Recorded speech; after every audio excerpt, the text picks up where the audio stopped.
Black cisgender heterosexual identified men are killing Black trans women. Black ones. We are not talking about it in the church. Those street guys are already engineers. If they're mixing drugs and stuff together, they're chemical engineers. If you're just like, yeah, let's kill 50 cops just because, that's only a fraction of the Black people that they killed.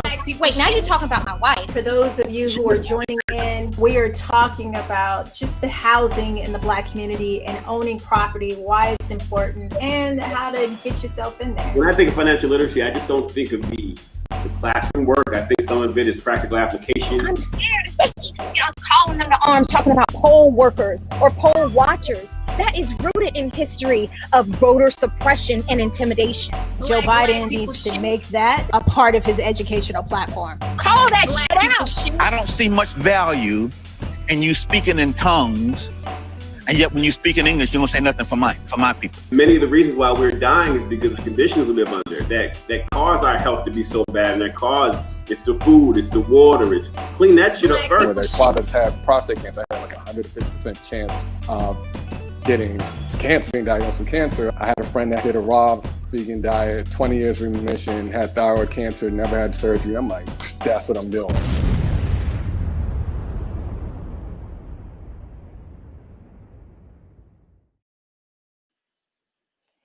Welcome to season 2 of This Week in Black People Shit. I'm your host, Christy Ferris. Welcome, everyone. We're so excited. So let me just get started. Walt Disney once said, if you can dream it, you can do it. So as we step into this new year and decade, we want to talk about the importance of visualizing your future.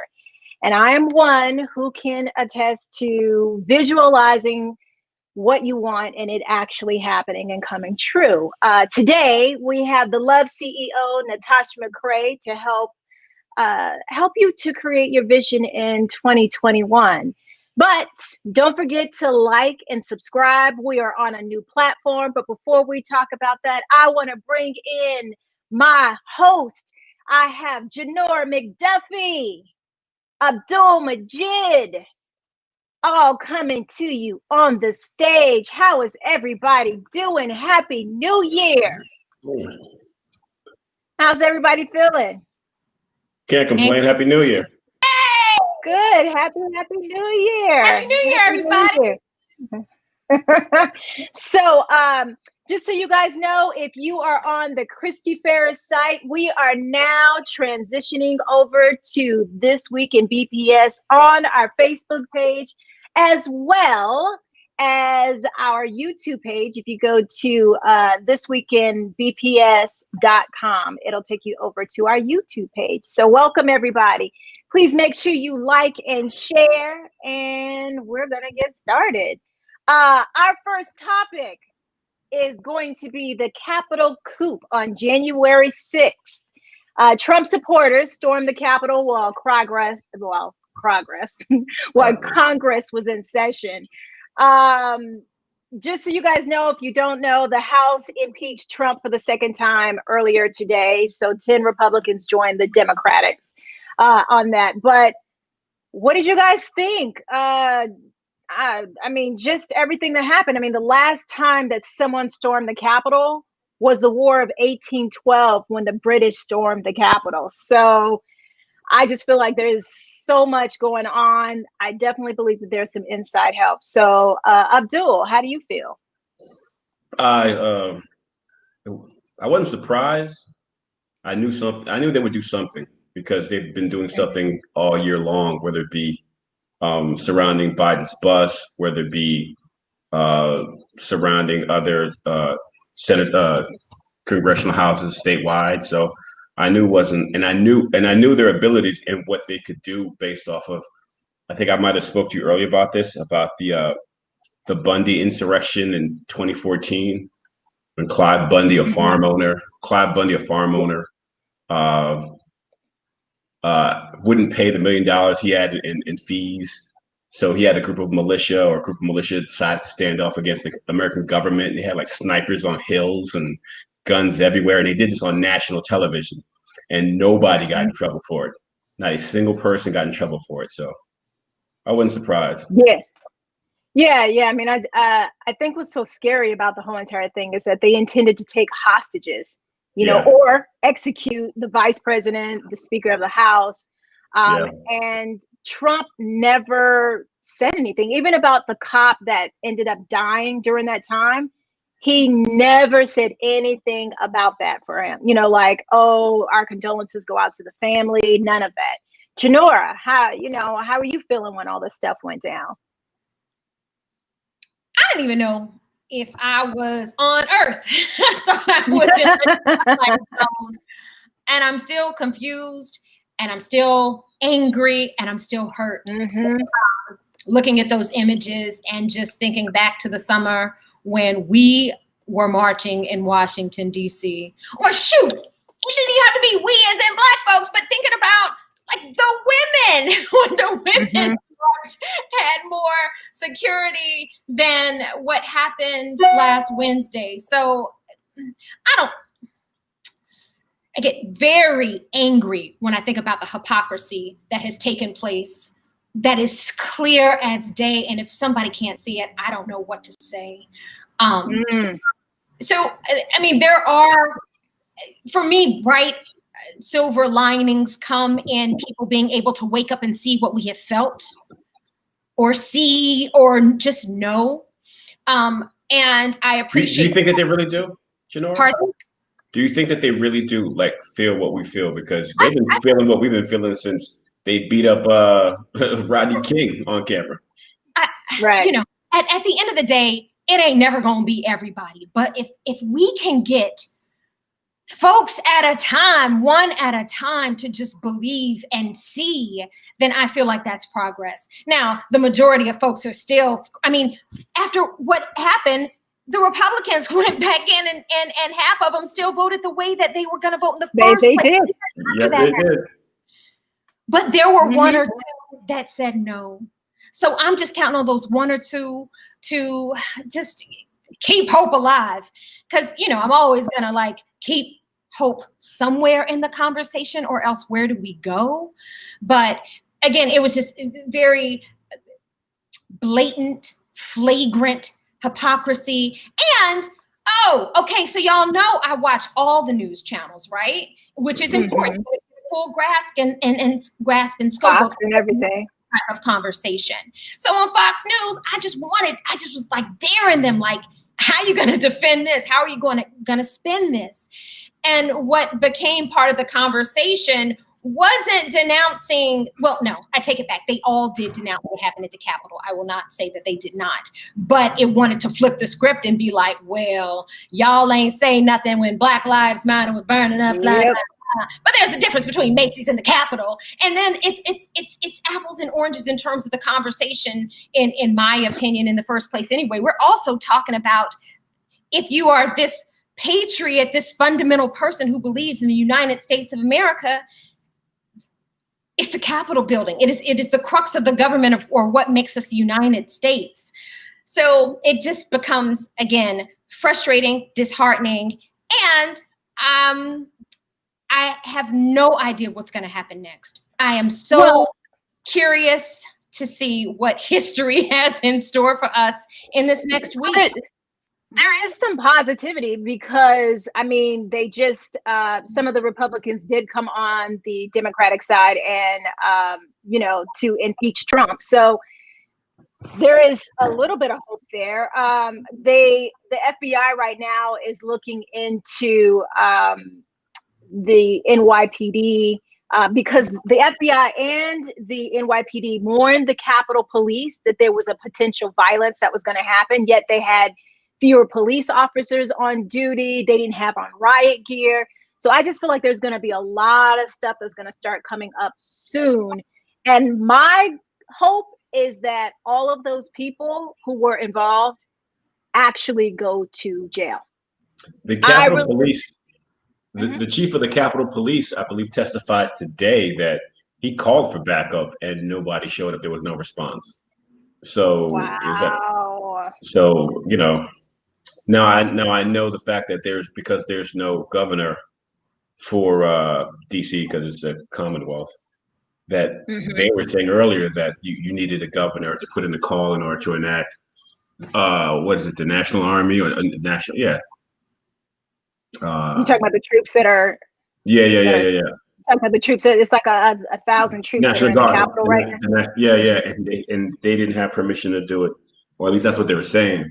I don't know, but it's a shitstorm, and I don't know if it's going to get. Yeah.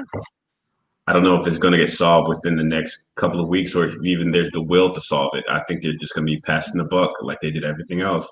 The little guy on the bottom will be the one who gets fired the way they did, and the people up top. Because there was two things. There was I read an article about one of the women who was in Congress who was showing the protesters before the riot happened. She was showing them around the Capitol. And Clarence Thomas's wife was supporting them, and I believe they said there's a story out there about her funding some of the buses in order for them to get to the Capitol because she was a big Trump supporter. But do you think that they'll show how high it went up? I doubt it, because they never show how high it went up. It'll just be the underlings, and they're the ones that'll get they'll get stepped on. Yeah. I'm so curious to know. What's going to end up happening next. I think we have some comments out there. Have any of the comments been showing up?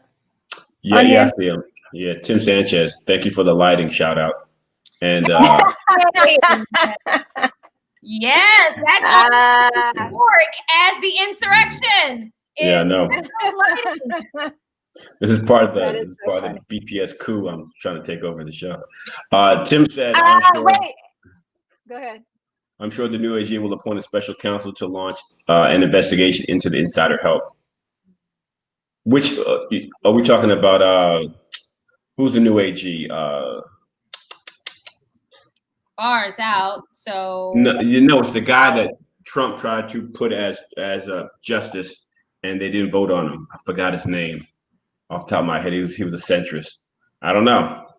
I think you need a left-leaning special investigator to get to the bottom of this, because people just cover up for one another left and right. Merrick Garland, that's his name. Thank you, Tim. Merrick Garland. Oh, the new one under Biden. Oh, new one under Biden. Yeah. Yeah, because Barr retired. I mean, Barr resigned like a couple weeks ago. So even if Merrick Garland is, but when Obama was trying to nominate him as Chief Justice, and then all of a sudden they forgot what they did or what they said to not vote on. But not that part. But if you look at the history of Merrick Garland, he's a centrist right leaning. He's not really. I don't know if he's the guy that they he's the guy that they'll need to. Or appoint someone like him, or he'll appoint to get the job done, because I just think he holds water for whomever, and I might be wrong about that, but I don't have a lot of faith in it. Well, let me just pull up the next subject, which is history has been made with Ralph Warnock, who is, the first Black Senate in Georgia. So, and of course, Warnock and Ossoff, they win their Senate race, which is, like I said, the first time that Georgia has turned blue. So I thought that was pretty amazing. How do you guys feel about that, Janor? Well, for me, I do not find it ironic at all that their election results came in the same day as this bullshit at the Capitol. And I feel like that is exactly where we are in history in our time. Where are we going to go? Are we going to go forward with the first Black, the first Jewish, something that looks like America and feels like we can get stuff done because we finally will have a majority? Or are we going to go backwards? I felt, looking at that crowd, I read this and I was like, yes, that same vitriol that you saw was the same that you probably could imagine when they were burning our cities. Like that. In that direction with the crowd again that didn't look nothing like me. I ain't saying that there were not speckles of folks, and I'm not saying that they're not Black Trump supporters, and I'm not trying to dishonor anybody, but when it comes to that hate, or when it comes to you hating me just because of the color of my skin, then let's go with Georgia. Go Georgia, be that beacon of light, be that choice that we make on this January 6th date. How about you, Abdul? I thought it was interesting. I don't know if this was a divine presence that Purdue got COVID and couldn't leave the house the last couple of weeks when he was running against Ossoff, and he was actually in the lead against Ossoff leading up to that point, and he got COVID and couldn't do any real campaigning, had to do stuff from home. So I thought that was interesting. And we love Martin Luther King a lot in this country, right? A lot. That's one of the reasons I believe Obama got put in the office, because of his speech, of his elocution, I should say. And I think the fact that Warnock preaches at the church that Dr. King's family, not the exact church, I believe it's the one across the street, but the one that his family established, has something to do with it. I think the fact that he was a preacher and you are in the Bible Belt helped him a lot. And I think Kelly, she kicked herself in the behind when she tried to steal all that money, or she was cheating, so to speak, when the stocks, remember she got some insider information and sold all her stocks and made a killing off of the beginning of Corona. So in a way, Corona took out both Purdue and Kelly Loeffler. So this is why he's a writer, right? This is why he's a writer. I'm just happy and so excited to see change, especially in Georgia.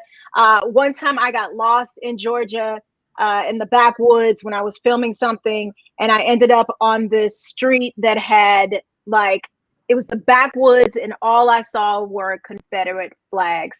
So for me, I'm excited to see some type of change. How about the Vice President, Kamala Harris, Vogue cover backlash? So if you guys don't know, that picture right there is not the one that she chose. That was not what she wanted as the cover. And there was a lot of backlash. The editor-in-chief of Vogue, she defended the whole entire thing. You know, she was like, no, this is what she basically said, hold on, let me see. She said that the people, with everything going on in the world, they wanted to see something that people could relate to. And that's when they had this. Now, the way that I look at it, when I see it, I'm like, they didn't even bother to iron the stuff in the background. You know what I mean? Like the curtains. I'm like, come on, y'all. This is what you're going to put as the vice president, elect on the cover of Vogue, especially when everything is supposed to be high fashion. Janora, what are your thoughts? Well, I think part of my thoughts are rooted in the history of Vogue and the history of how they have treated Black folks in the past, the few that they have had and featured, in terms of the time and the quality spent putting into their lighting, their set, their wardrobe. It definitely seems to be a disparity. And while I would extend that to Vice President-elect Kamala Harris, granted, Kamala wears her Converse, and I love her laid back style, and I love that she represents her sorority, Alpha Kappa Alpha, pledging at Howard University. All of that is a beautiful package, but I feel like there could have been a more professional way to show that. Yes. Even her being light skinned, close to usual clients that they shoot, you would think they'd be able to get the lighting a little bit closer. But I feel like, for her to be who she is, I think some care should have been taken. I was not there. I don't know what conversations took place, but at least looking at the finished product, I do feel slighted. And I feel like, again, those are those little bitty microaggressions that we experience and feel as a people. Like, sure, it's not black and white in terms of, that's you can't prove any of this, right? But it's these little bitty things that over the test of time just create where we are now in this world. Progress, but still like that little bitty underlying something that reminds me of who I am and what you want my place to be in this world. And it's interesting too, because when I was reading the articles about it, they were like, as soon as we saw it, everybody in the room was like, yes. And I'm thinking, was there anybody Black in there that, approved this picture? Abdul, for you? They had LeBron James looking like King Kong like a couple years ago. Remember that article? Remember that? Carrying the white woman? Him and Janelle, yeah, they had him looking like carrying the white woman, and it was like an exact replica of the old poster of King Kong. So, like, what do you expect? And then you hear all the story, and I know they have different editors in different countries, but all the racist stuff that happens in Italy with Vogue and the Vogue from in Europe and what have you. So I'm not. I kind of say like racism. I'm not surprised by any of it. And as for the quality of the picture that they took, it was shabby. She it looked like a jet cover of the week, or one of them whole. It does. It looked like if she had on a bikini, it'd be like she'd be the jet model of the month or something like that. And listen, and the way that I look at it, when you go back, if she had been in the other outfit, they would not have picked her that expression that she has on that cover that they have. Like, cause she's looking like this, as opposed to this smile that. Go ahead, Abdul. The other thing about it is that, and I don't know, and this might be just some subconscious thing for me, but they like to experiment with Black people. Because remember when they took the portraits of Michelle and Barack Obama and they experimented with, I know they got Black painters to do it, but they experimented with his picture and her picture and it didn't quite look right. Like people were like, it's cool, but it's not the standard that every other president was. So they really like to experiment with us, like physically and like, I guess like psychologically, they really like to experiment with Black people in everything that we do. So. Well, that's why you got to own it and have your own. I feel like Oprah, for example, with her cover, because maybe she's got more executive decision making because it's her stuff, never not correct. And one thing, and I'm just going to say, the other thing that you need to always make sure you put in your contract is that you get first refusal, which means you can get rid of all of those pictures that you don't like. So make sure you put that in your contract.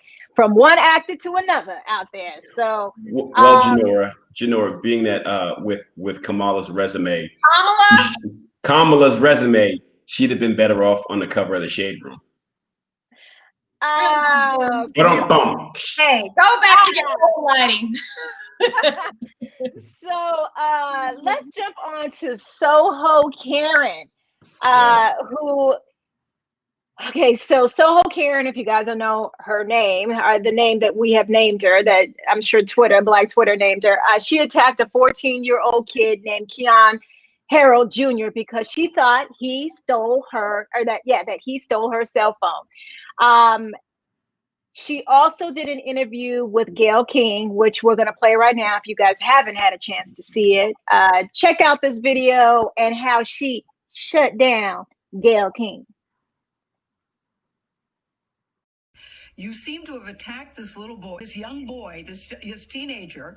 You seem to have attacked this teenager about the phone, and then it turned out he didn't even have your phone.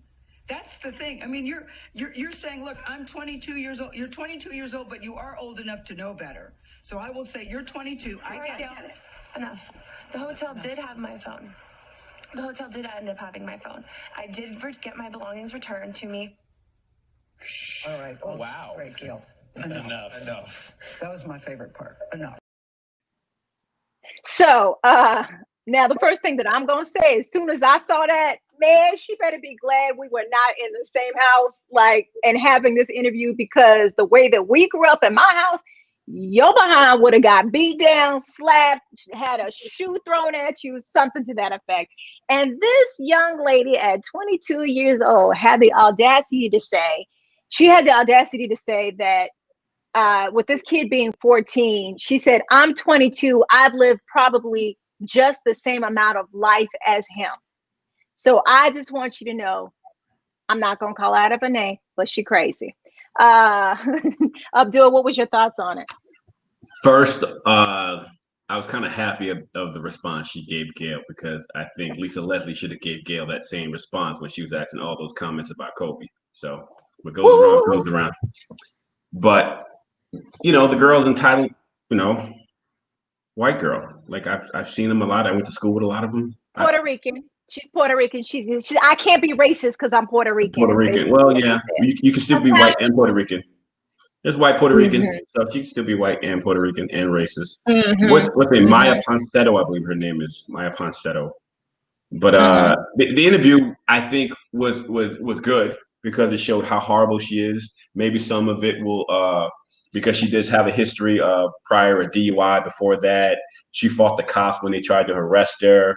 Her mother and her got into it with the police at a hotel or something, into some altercations. So she has a history, and hopefully, this interview will show that there's no remorse. So when they do ask her if there's any remorse, and they can pull up the footage and show her that she was not remorseful about anything she did. So thankful for the tape. Mhm. More Janora? ammunition. Oh, sorry. No, I just said I'm more sorry. ammunition. More ammunition against her. That's all. Yeah. Yeah. Janora? Tape show be saving folks these days. Yeah, I know, right? And I'm glad that we're in this. It's a double-edged sword, but I definitely think it's helped the case of so many people where beforehand would have just been his word against her word, or people's words against each other. And sometimes those words are taken differently or with different weight depending on the color of your skin. And so for me, that's really what it's more about, because yes, she's 5150. She crazy. Like, she's demonstrated that in her record in this interview. She is, I think, legitimately off, but I think greater than that in terms of a society type question, and where can we go from here, is how in a situation like this we don't automatically take the white girl's word, or Soho Karen, or Puerto Rican, Greek, Italian Karen, whatever. How do we go about a situation and just listen to the facts and then judge from there, and not automatically take someone's word over the other? Her uncle even said that she had mental issues. Her uncle's in an interview. Well, yeah, so I don't trust on any of that stuff, because at the end of the day, everybody could be saying any of that stuff just so that they can help her get off. So, and I hope she gets jail time. I think, Black people have always been set as an example with drugs or anything else that has happened. And she needs to be set as an example for society to stop accusing Black people of doing stuff or racially profiling. Yeah, similar to the girl in New York in Central Park with the bird watching. That's what it was. Amy Cooper, yeah. Amy Cooper. Yeah. But she was so bad of a person that her lawyer even stated that this is the worst person I've ever had to deal with. She was the toughest person I ever had to deal with. Which one are you talking about? I'm talking about Maya Ponsetto, the woman that was sitting next to her in that interview, is her lawyer. Yeah. And her lawyer stated that she was the most difficult client she's ever had. She tried to give her things to say and she wouldn't respond. She told her to take off the hat that says "Daddy" on top of it, and she wouldn't do it. She they stepped away from the case because how horrible a person this woman is. So I honestly, I do the only thing that I would give her is that I think she would have been horrible to almost anybody based off of everything I've seen. The fact, I do think race was a factor. She profiled them, but I think she would have been horrible to anybody. Right. So. Well, everybody, we're moving into our topic for our first episode back in I call it season 2, but it's actually season 3. Yeah. But so vision boarding. It's not something that I really enjoyed doing back in the day until this woman, Natasha McCrea, was like, "Come on, girl, come to my thing. You're going to come over here and do this vision board." And I have to say, it really did change my life. And I saw things starting to change. So Natasha McCrea is the love CEO of Alpha Females to Design the Life They Want to Live, both in love and life. I've watched her change both men and women's lives, like I said, including my own. And she is just a phenomenal woman. She's helped me get through some things when I went through a divorce a long time ago. Yeah, she really coached me through a lot of stuff. She is a life coach, and we have something that we can show you about her vision board right now. So what is this program about? If you have tried to use a vision board and it has never worked, this program is definitely for you. If you have set goals and had dreams but couldn't clearly see yourself in them, this program is for you. What we're going to do in this program is we're going to walk you through step by step how you can identify your most passionate goals, how you can tap into what feels good. We will tap into how you can design that goal and that dream to tap into what you feel and then create the vision for you to see those goals come to fruition. So welcome everybody. I wish we could do like little fan claps. Natasha McCrea. Hey! I wish the fans out there, the followers, the people who are watching, the viewers could like do little hand claps, like, you know what I mean, do little hearts or something. But welcome, Natasha McCrea. Hi, you guys got me fired up. I love your show. I've been a fan. Thank you. I was telling people earlier, I said I'm fangirling because since the inception, I wanted to be on as a guest, but I never said anything. Well, but I envisioned it, y'all. I envisioned it. There you go. Yes. So I see you have your vision board in the background there, right? Yes, I do. Okay. Oh, you got a couple of them back there. I do. So tell us a little bit. I mean, you know, it's always going to be a little bit difficult for me because I know everything about you because, you know, you are my best friend. What can I say? But yeah, so explain to people why doing a vision board is important and how does it work? I mean, because a lot of times we do vision boards and you're just like, oh, it doesn't really work. But explain to them why it works when they work with you. Oh my goodness, vision board. Years ago when I was in Mary Kay, they taught me how to do vision boards, but I was introduced to vision boards. They didn't really teach me exactly what to do. So we'd all get in a room with wine and talk. Well, actually not with Mary Kay, it wasn't wine. Let me not say that, but with my friends, it was wine and we're in a room and we're just putting, pictures on these boards and it was very random. And I would be frustrated because I would have this beautiful vision board and oftentimes things wouldn't come to fruition. Now, occasionally there would be one or two things that would happen just because it's inevitable. But I started diving into, okay, I need to know the psychology of this vision board and understanding how it works, because I would see millionaires and business owners and they would talk about how the vision board worked for them. So I just began to study and look at how our brains work, how we think in pictures. We don't think in words. And then considering what it is that you have to put behind that vision, which is with your feelings and affirmations and, the energy you put behind a vision. And so the reason it works is because I take like this 3-layer process of uncovering what your goals are. So in the beginning, we look at, well, what worked for you last year and what didn't? With my background working with C-level execs, we look at the year prior and we look at what success you had. So you can get into a higher vibrating state. And then we identify that most pressing, passionate goal that you have. And it has to always be connected with a feeling.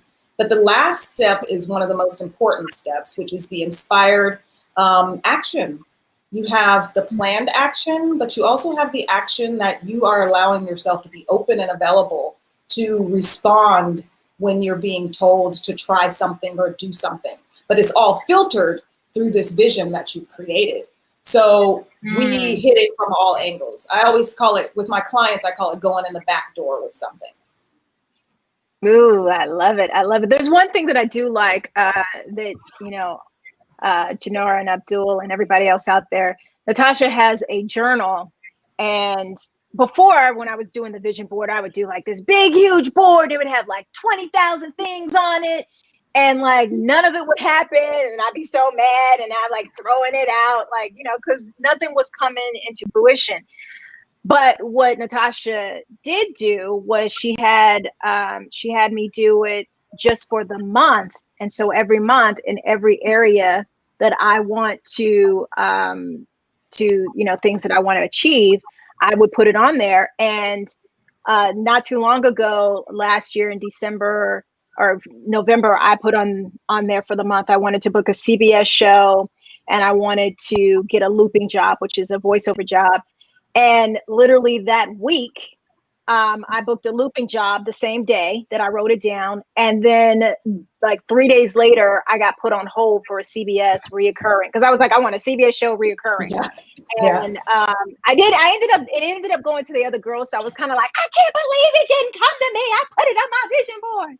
But I did get close, and it was a random thing that it happened to be a CBS show that was reoccurring. So yeah. But go ahead. Go ahead. I think it's really important for us to, I try to give people the tools in the vision board mastery that allows them to, you could create a vision board in like 5 minutes. Not because oftentimes you think it takes hours, but the reason why it's so quick is because you've done the work. If you do the work in advance, which the program is about, I think within an hour you could do all of the work, but it allows you to be able to apply the tools that you learned for that month. Yeah. So it's a lot simpler. So every month you can be like, oh, this is my goal. And then you create that. I love it.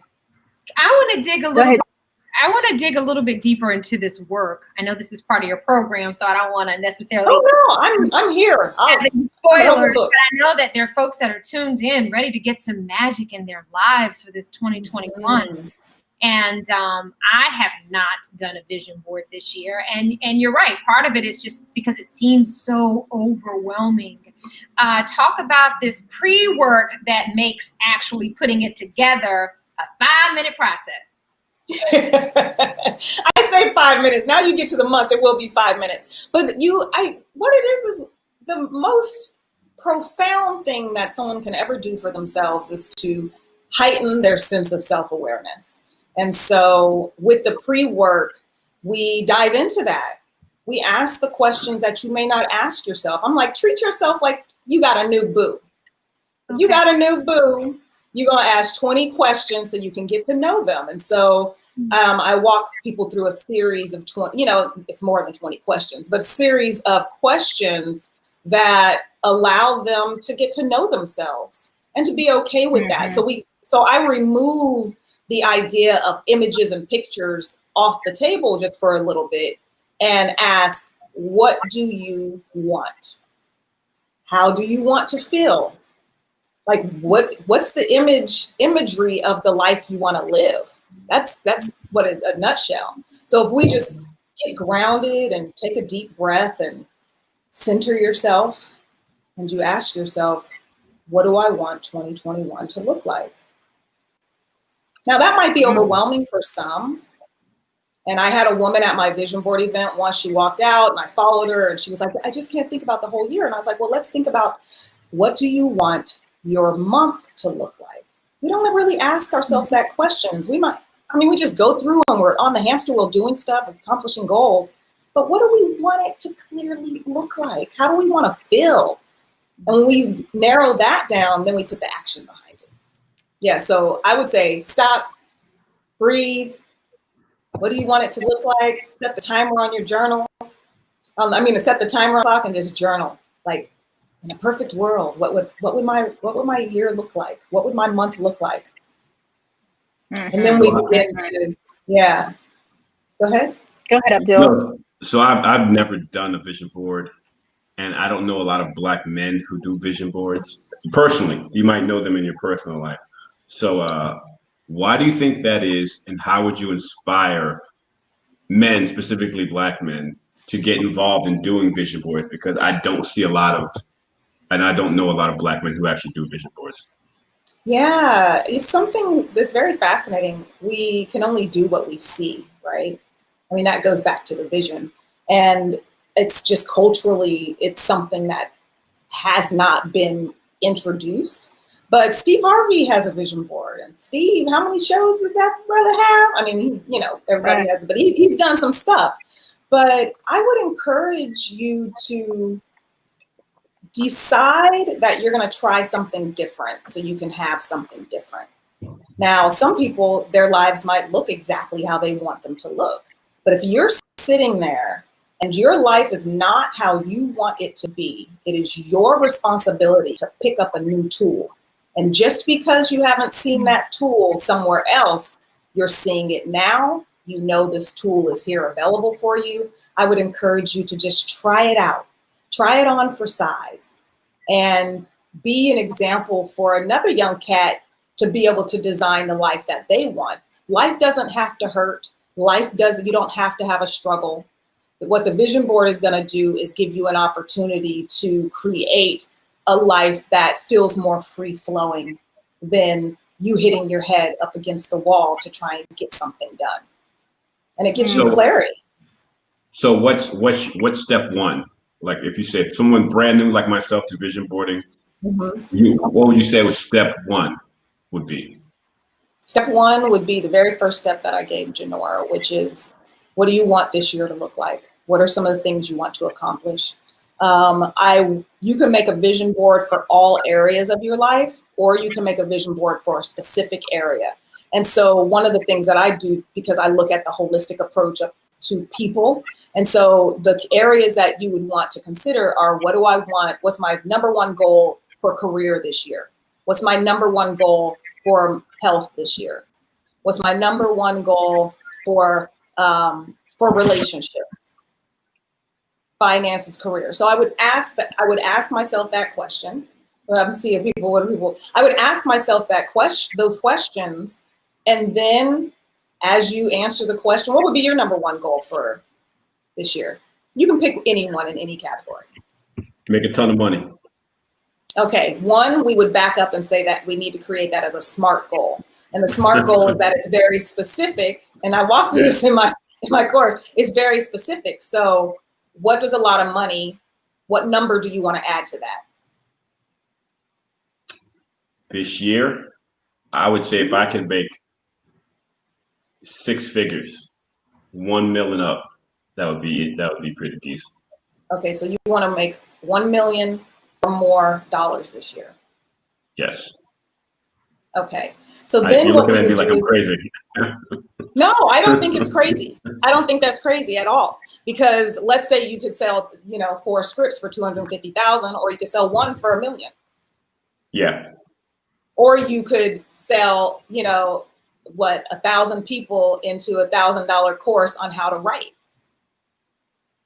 Yeah. So, okay, there you go.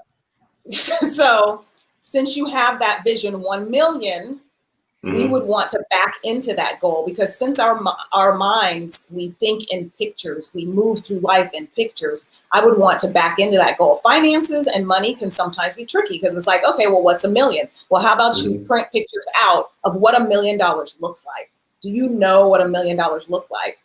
I talked to a guy the other day, and I was listening to a guy, I didn't talk to him personally. He said he takes $100,000 out the bank every month and counts it with his children. They just count it and he puts it back in. So I would have you search, what does $1 million look like to you?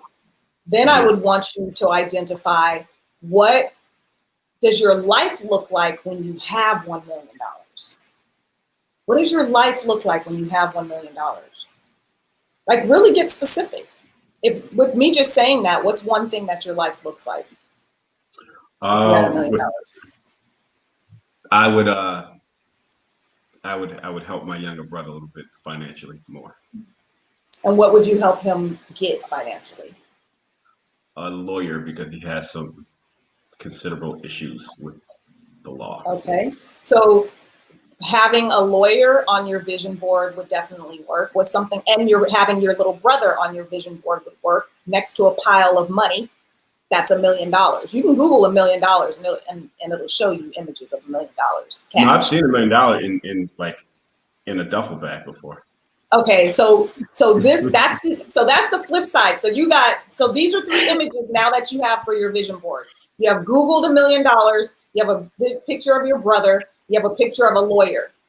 What else would your life look like that's directly related to you with $1 million? I'm not a material person, so material stuff is not. That's okay. So that's what I'm thinking. I don't know. Maybe I got it. Retirement money. I would like to put more into an annuity. Okay. for retirement for later, and I would put more in a 401k for later, and Got it. I would possibly boost my own personal business sites and stuff like that. Okay. So then you would get an image of maybe the stock market. And I would have to ask you a lot more questions about the business side. So that's what you have that. Your $1 million, now you have the vision. Now you said something really important to me just a minute ago about you've seen $1 million in a duffel bag before. Mm-hmm. Yep. So I would carry that with you every single day. Every morning and every night, you have a life of $1 million. I know. Yeah, that duffel bag. I'm not asking why. Around in this duffel bag. Yeah. I don't know. I'm not asking. It was the circumstances were interesting, but I've seen $1 million in cash. We're learning more and more about. Yeah, listen. I'm from the Northeast. I know some people who know some people. That is wild. As long as the image doesn't have a low vibration attached to it. Well, then we can't use that duffel bag. Okay. All right. So then you won't use that as a vision. So go on and Google what $1 million looks like and write on that image. So that's what you want to do. Now, you might not feel like you want to pull out, the poster board and put that on there. Do your screensaver. Create something online. I have seen $1 million in Vegas. I was in this back gambling room, and they were playing 15,000 a hand poker, and they had over $1 million on the table. I did see that with my own eyes. It was like Michael Jordan, one of the princes from like Saudi Arabia. It was like they were all back there, like 15,000 a hand poker. I was just a spectator. Awesome. So it sounds like you felt good when you saw it. Did you feel good when you saw it? Because it was like it was just. Everything about it, the light shine down on it like Jesus touched it or something. It was like amazing. There we go. So you got your images, got what you're going to visualize. Every day you're going to visualize that cash. Yeah. You're going to visualize that cash. You're going to have your images that you're going to look at. And then what the most important part of this is the work that you're going to do to get that $1 million. You have to be willing to put in the work. You have to be willing to not do the things you did last year because I didn't get you $1 million. Mm-hmm. You have to be willing to do things differently this year and make that decision. It's like that $1 million in the duffel bag. So I just want to add several years ago, it was just a slow year. I can't remember specifically what was going on. I think I had lost the show and thought the show was gonna go, and I just got into a little funk and I stopped being on a high vibration. And I remember Natasha, having me do this whole little vision thing. And so I put in there, 10 million. I said not 10 million. I was like, look, just give me 10,000 a week. I'm sorry, not a week, but a month. I was like, just let me make that. I'll be happy at this moment.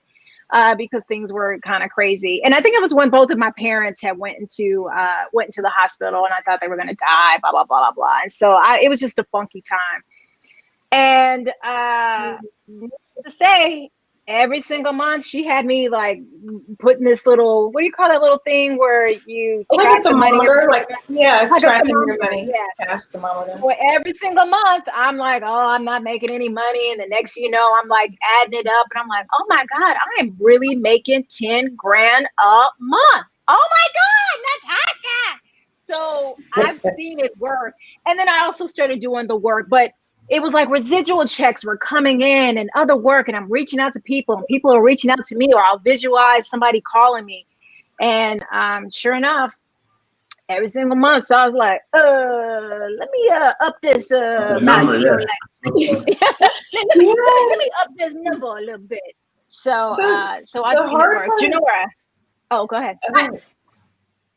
I just wanted to ask the difference, or is there a difference in the magic when it comes to vision boards between the virtual and the physical? Because I know you've mentioned both in this conversation. You know what? I truly believe that your fingers and are connected to the brain and the energy of touching things. And so I lean towards that like having a physical vision board. However, times are changing, and as long as you're doing the work of like looking at it every day, because a lot of times people make vision boards and they like it's behind a closet door or stuff like that. As long as you're looking at it every day, I mean, that would be great. Like, for instance, I have mine on my phone, and this is a picture of the one from my guided journal. So I did my guided journal, took a picture, and the thing started coming to fruition already. Yes. I put food prep on there. I hired somebody to bring me lunches. Then our kid gifted us dinners. So I haven't had to cook like for a couple of, and I'm eating nice. And I was like, that's what millionaires do. They outsource the things that they don't have. I'm working. It's been frustrating in the middle of the day. So that's why I put food prep on there. Working out, I have a new fitness trainer. The $10,000 for the month, I'm like more than halfway there already. Like, so it's a matter of seeing it. So virtual versus physical, I would say do both. Do both. I lean towards the physical though. Something, I don't know. That's no scientific name for all that, but that if someone can see me. I translated it. I get it. I'm on the ride. I love it. Yeah, so if there's people out there, I was just going to say, if there's people that are out there, we're talking to Natasha McCrea. If you came in late, she is the Love CEO, and I do want to make sure that we touch upon that before we go, because I would love for you to talk about that. But if you guys have any questions about vision boarding, please put it in the comments. We'll make sure that we get to those questions. But Natasha, I also want to just give a little bit about what you do with the Love CEO and how you help alpha women get the love in their lives. You know what I mean? She helped me. I got a man now. It's so fun. Game recognized game. So I know the ambitious women were out there. We are in a male-dominated world, and so we lean very much into our masculine. And then we complain that we can't meet men who are masculine. But, so my objective in the business that I do is to help alpha females. One, you unlock your most authentic goals. That's important, because if you're not happy, the people around you aren't going to be happy. And then I really want to help women tap into their genuine confidence so that they can call in more love into their lives. That's what my business does. And so alpha, I consider being alpha sometimes is like X-Men, is this superpower. You have a strength. Some people misuse the term someone's alpha when it's just somebody with baggage, but let's talk about genuine, true alpha. It's like X-Men. And sometimes we walk in a room and we be blowing stuff up with all our power, and just we go in like we here. And sometimes it's defensive because we're insecure or we're not quite confident or whatever the case may be. But when Professor X get a hold of the X-Men, and the X-Men who were trying to just, light something on fire, but they blew up the whole dang city block, right? So my objective is to work with women so that they can understand how to flow with their both masculine and feminine energy so that they can show up in just a beingness versus a defensiveness. And once we do that, I consider it like the alpha female walking in the room, lighting the candle wick on the table, and not blowing up the house full of gasoline. She knows how to charm and be grounded in just who she is and her strength. She knows how to let her man lead, and she could still, have it go down in the boardroom. But when she comes home, she can just flow into her feminine power. And it's feminine and masculine isn't male female. Even in same-sex relationships, there's someone who's flowing in more of a masculine energy than a feminine energy. So the whole objective is to learn how to flow in and out of that. But first, it's like really designing the life that you truly want. So I got a question for you. A couple of weeks ago, there was a relationship coach named Kevin Samuels who went viral off of a video of him say some things to a woman about how to get a particular man. He called her average at best. If you were him, what would you have told her? How to get a particular man? Yeah, she's looking for a high valued man, I believe what he calls it. Someone who's making 6 figures or more for multiple years. And that she was average. Yeah, and then he called her average that she couldn't get that type of man. Yeah, I did see that. I saw a clip of that. She really wants a high value man. She needs to be a high value woman and believe that she is high value. How do you And define that? yeah. See if you can find that. Cause I saw someone, No. another girl. How do I define high value woman? Yeah. Wow, so that's a great question. So high value woman is a woman who just knows that she's bringing something to the table and she's operating in her most, like her zone of genius. Like when you walk through life, has she ranked herself as average? Oh, she ranked herself as average. Yeah. She asked her what she looked like. She said, if you wake up without makeup, I'd be a 5. When I put my face on, I'm a 6. Wow, she needs to change how she feels about herself. She needs to change how she feels about it. Because in some man's eyes, they would see her and they'd be like, damn, she's a 12.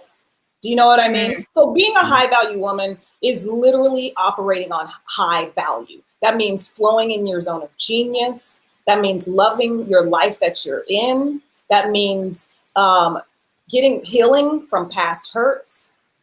You can't be high value if you're walking around with all this baggage. That means knowing what you're bringing to the table. Now, I used to fish. People don't know that, but I used to fish. And I wasn't using no trout power bait in the ocean when I was trying to catch perch. I had to dig for them sand dabs in the sand that was right there. Or when I was catching trout, I had the power bait. I was catching fat catfish. I had the night crawlers. And I know I'm just like taking it, but you have to know what you're working with. And you have to use, and I'm going to say this, but I'm saying it, use certain kind of bait. You have to use that. And it's not a matter of not being who you truly are. It's a matter of taking who you are and shining it up. I be shining it up every week. I be putting my makeup on, getting dressed. I'm shining. If y'all saw me a few days ago when I was sitting at my desk and hadn't taken a shower and my natural hair was all matted and needed to be combed out, that's a whole other story.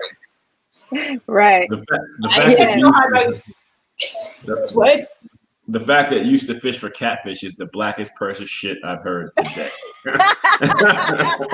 Yeah, I used to too. We used to have those catfish fish fries. Yeah, I bait that hook too. I love it. Is there anything that you would love to leave? And I know that you also have something free that you're going to give out to all of the viewers that are out there. Is there anything you would like to leave the audience with, something tangible that they can do? And also the best way to get in contact with you if they're interested.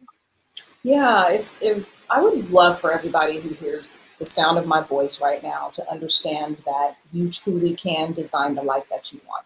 It's not some random tagline that I say because it sounds good, but you have to believe that. You have to believe that the life that you want, you can truly design. And it's going to start first with you being completely honest with yourself and with you getting to know yourself and asking, what is it that you want? Ask that of yourself tonight. What do you want? And write it down. I have the free vision board guide. I call it a checklist, but it's like 8 pages. It's a guide that people can get. If you just text me 310-421-0775 and make sure you put me in your phone, and I will make sure you get the link to download that for yourself. But I believe you can have it, honey. Go out and snatch it up. Yeah. It almost made me cry a little bit of what you just said because, I had a low point in my life when everything was just seemed kind of chaotic. And I just remember you, changing the way that because I always thought that I was positive, but I realized that once you have something that puts you in a negative state, like a divorce or whatever the case may be, and you're like, oh my God, my life sucks and it's never going to get better. Once that started to play in my head, I couldn't see my way out of it. And I just remember you speaking all of this life and helping me to change the way that I thought and the way that I saw myself and the way that I saw the future. And then once I was able to make that change in my thought process, that's when all of the blessings started coming and all of the doors started opening. And that's when all of the things I was putting on my vision board was happening. And it happens almost every single month, you know? Yeah. So Yeah, it's I've so seen important. it happen. Something Yeah. Janora said earlier today was that you have to hold on to hope. Like that, like you have to hold on to that with your dear life. And what's going to help you fuel that hope is having a vision of the future that you want. Yeah. So I just want to leave it with you, with Janora and Abdul. Was there anything else you wanted to say, ask before we get to our BPS of the week and we close out our show? I just want to say thank you to Natasha. I think it's just such powerful information, and I appreciate you sharing it. And I think that your last point was answering my last question, which is, what do you do when you feel like you made this vision board and it still ain't come true? So holding on to hope. So I will continue to do that, and I hope everybody does the same. I'm single, so if you have any of those alpha women, you toss them this way. I will hand deliver her gracefully to you. I appreciate it. I'll take them in bunches if you got them. It doesn't, one I want to see a vision board from you. That's what I want to see. I'll try to put one together. Yeah, are you looking like that, Janora? We're gonna hold them to it, Natasha, because I know yes we are. Again, all it's gonna look like my Instagram page. All it's gonna look like is like my Instagram feed, just a bunch of Instagram women in bikinis. All right, but you need to have that money. Okay, you Yeah. need to put the bikini. You need to put the bikini girl on there too. She's gonna have a stack in her hands. Your brother, I think brother or nephew, and the lawyer, and yeah, she might be holding some money. A bunch that turns you on. Put it on there. There we go. Thank you, Tangerine, and thank you, Joseph. Yes, thank you. So with all of you guys out there, again, thank you for tuning in to our show. Again, rolling into our third season. As you can see, we have our trailer. We have moved to a new platform, everybody.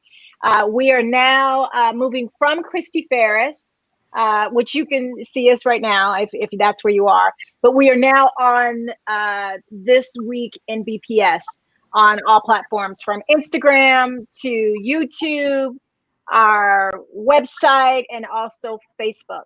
So you can start watching the show on that platform instead of mine, so that way we can keep track of all of you. Please make sure you like it right now, like the page, so that you guys can get all of our updates, because we're not just only doing the show, but we're giving information that is happening that day that you might want to make sure you check out. We have a wonderful person, and I did not forget about my BPS person of the week, but we do have an associate producer. Her name is Martika. Martika. Are you there, Martika? Yay! Just so you guys know, let me bring her in right there. Everybody say hello.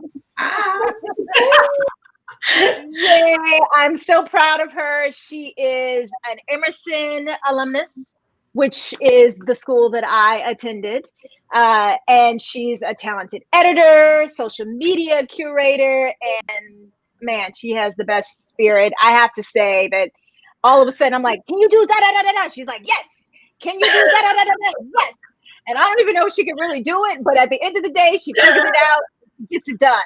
So listen, Martika is so good that she can tell you herself that this afternoon I called her up. I'm like, hey, you want to make some money on the side? I got this project. I'm dead serious. I called her this afternoon. She can tell you herself. You did. Listen, I've been sending a whole bunch of people her way. So I mean, so she's the one to help, get all this stuff set up. I just want to say thank you for being a part of the team, and just being there to help me to be able to focus a little bit more on the show and not be doing all this extra stuff that I be doing. I still did it again today, but I'm gonna learn how to let go. But no, I do appreciate it. So everybody say welcome. And then we're gonna get to our BPS person of the week. So As you guys know, we always do this BPS Person of the Week, which is our Black Person of the Week, because we want to highlight the people who are doing amazing things in the community, in the Black community. A lot of times we don't see us out there, or we don't even know that they exist, but they do. So just so you know, last month, Major League Soccer team DC United named Danica. I'm saying her name wrong. Why I can't say it? Danita Johnson, the president of business, the president of business operations, making her the first Black president in the 28 history of MLS. Johnson, a North Carolina native and Western Carolina University graduate, got her start in the WNBA, working for several teams like the Patriots, the Mystics, and most recently the Sparks, where she served as the team president and chief operation officer. Always a servant of the people, Danita led several impactful initiatives such as the Sparks Busy program, which transported individuals from poor and undeserved communities to Spark games, and the We Are Women campaign, which helped boost the fan attendance for the Los Angeles franchise. So, for your innovative, courage, and history-making accomplishments, Danita Johnson, you are our BPS Person of the Week. And with all that being said, we want to say thank you for tuning in.